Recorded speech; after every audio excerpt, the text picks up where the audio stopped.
Dibikin sulit ya sulit, dibikin gampang ya gampang. Ya bergairah melakukan itu. Motivasi itu datang dari dalam, bukan.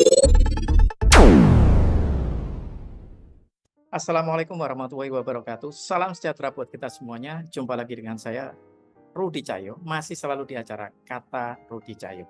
Dan kali ini kita bahas tentang pendidikan kita, karena ini adalah tanggal 2 Mei. Saya ucapkan selamat Hari Pendidikan Nasional dan jeda sedikit ya dari pembahasan tentang sepak bola, tentang tim nasional kita yang sedang berjuang di AFC Cup U23. Nah, ngomong-ngomong tentang pendidikan ini tentu saja sangat kompleks dan luas ya, apa yang mau kita bahas hari ini. Tapi tadi pagi saya sedang mendengarkan radio dan pembahasannya adalah tentang kurikulum. Dan spesifiknya di kurikulum yang sekarang sedang berjalan, yaitu kurikulum Merdeka.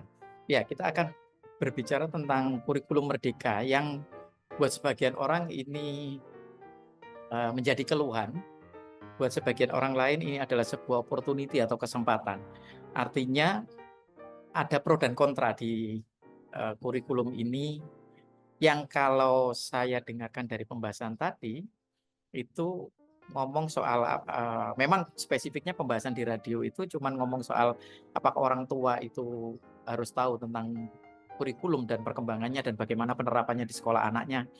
Tapi saya coba bikin topik yang sedikit lebih general, yaitu ngomong tentang kurikulum itu sendiri yang sebagian orang dikeluhkan dan sebagian orang lagi melihat ini sebagai sebuah kesempatan untuk belajar lebih leluasa buat anak kita. Dan kenapa saya garis bawahi ngomong tentang keleluasaan di situ? Karena istilahnya ya kurikulum merdeka. Nah, tujuan atau maksud dari kurikulum merdeka adalah untuk mewujudkan kemerdekaan tentu saja. Dan kemerdekaan yang dimaksud adalah kemerdekaan untuk belajar. Artinya tidak ada lagi anak belajar itu karena diharuskan, diwajibkan. Artinya sesuatu yang di luar dirinya, di mana anak itu tidak merasakan itu perlu, tidak merasakan itu penting. Jadi keinginan, motivasi, dorongan itu tidak lahir dari dalam, tapi sifatnya jadi mechanical. Ya, jadi mekanis.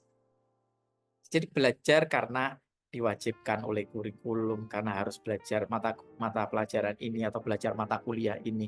Dan setelah belajar mata pelajaran atau mata kuliah ini, itu kita dapat nilai. Setelah nilai itu ada, maka itu dengan begitu kita bisa ke semester berikutnya. Mekanis sekali kemudian pembelajaran itu. Karena apa? Karena sifatnya didorong, dipicu, dan kemudian semangatnya dijaga karena sesuatu yang dari luar, bukan karena anak bersukacita untuk belajar. Nah, yang jadi problem kemudian di antara para pengajar ini yang sebelumnya ada di zona nyaman, ada apa istilahnya itu keharusan untuk selalu tidak diam gitu ya. Artinya untuk selalu kreatif, untuk selalu menciptakan inovasi, untuk lebih banyak berdialog dengan murid, lebih dekat mengurangi jarak dengan murid, ada kesetaraan, belajar bareng. Ada hal-hal yang seperti ini yang membuat mereka itu merasa tidak nyaman karena ini sebuah zona baru. Jadi yang sebelumnya dengan ada jarak dengan siswa itu membuat mereka lebih dituruti, lebih berwibawa. Sekarang jadi harus belajar bareng dan harus update terus. Harus belajar bagaimana cara fasilitasi. Kalau teman-teman tahu, kalau saya sendiri ya, karena saya sendiri ini background-nya atau aktivitasnya itu adalah sebagai fasilitator, sebagai desainer pembelajaran, maka teman-teman di posisi ini sebagai guru harusnya bisa merasakan betapa asiknya mengotak-atik proses, betapa asiknya membuat, merancang sebuah proses yang kemudian sebenarnya ini membuat kita itu tidak banyak tuntutan untuk hanya fokus kepada soal memperdalam materi yang kita miliki, tapi lebih banyak menciptakan proses sehingga belajar itu jadi menyenangkan. Anak jadi bergairah untuk mencari, untuk belajar, untuk membaca. Kayak begitu. Maka dari itu yang kita ciptakan itu track-nya. Ya, kalau sebelumnya ketika kita lebih banyak berbasis kepada konten, itu kan kita justru harus banyak update konten.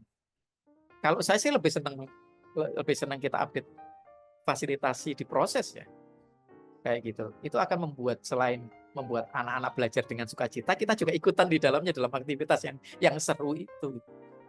Nah, ini keribetan-keribetan seperti ini yang dikeluhkan oleh para guru yang sebelumnya berada di zona yang sudah mapan gitu loh, yang sudah yang lebih statik lah sebenarnya ya. Nah, ini ketika mereka harus masuk ke zona dinamis itu mereka nggak bisa ngikuti itu gitu. Nah, ini yang banyak dikeluhkan ya. Mereka lebih suka semuanya yang serba tetap itu diajarkan kembali, yang dulu diajarkan oleh kakak kelasnya diajarkan kembali, bahan ya itu aja, slide ya itu aja, kalau pakai slide, kalau pakai PPT ya pakai PPT terus ya, itu diajarkan. Dan itu menurut saya sih kebutuhan dari generasi ke generasi itu ya enggak sama. Karakteristik dari satu generasi ke generasi juga enggak sama. Ya ini yang harus tetap kita update, kita cari tahu dan kita terjemahkan dalam proses.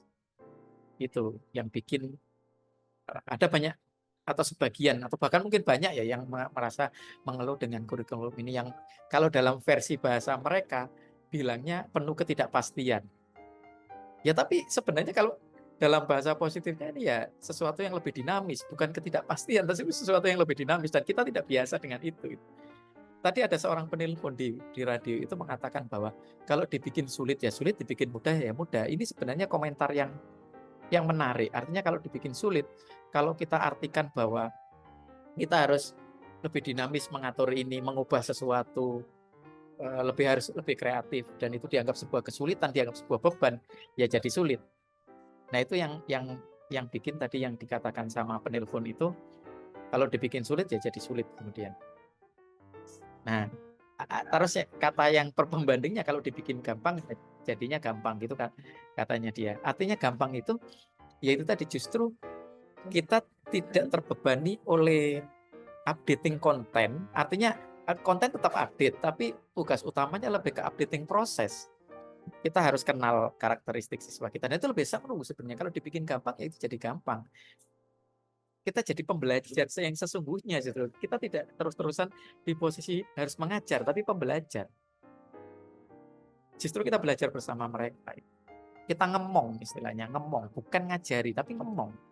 Ngomong biar mereka punya gairah atau punya semangat untuk belajar dengan cara apa ya? Ngotak-ngatik metodenya, ngotak-ngatik prosesnya. Itu yang jadi logis komentar dari seorang penelpon tadi, kalau dibikin sulit ya sulit, dibikin gampang ya gampang. Nah, masalahnya banyak yang berpikir atau dibikin sulit. Jadi banyak yang berpikir sulit atau dibikin sulit itu. Nah, itu pesan yang perlu kita tangkap, yaitu kita harus lebih dulu ketika ngomong kurikulum merdeka, ditangkap dulu filosofinya. Tujuan utamanya, misinya apa sih sebenarnya? Ya, misinya adalah membuat siswa atau mahasiswa atau pembelajar itu ya bergairah melakukan itu, bukan secara mekanis, tetapi secara dinamis karena mereka ingin. Motivasi itu datang dari dalam, bukan karena diwajibkan dan seterusnya. Itu yang jadi misi utamanya. Kalau misi itu dipegang, kesadaran atau tanggung jawab atas itu dipegang, tentunya akan bersukacita lah ini para pendidik atau guru itu untuk melakukan berbagai hal, mengupdate kreativitas untuk menciptakan sesuatu yang bikin proses belajar itu bergairah.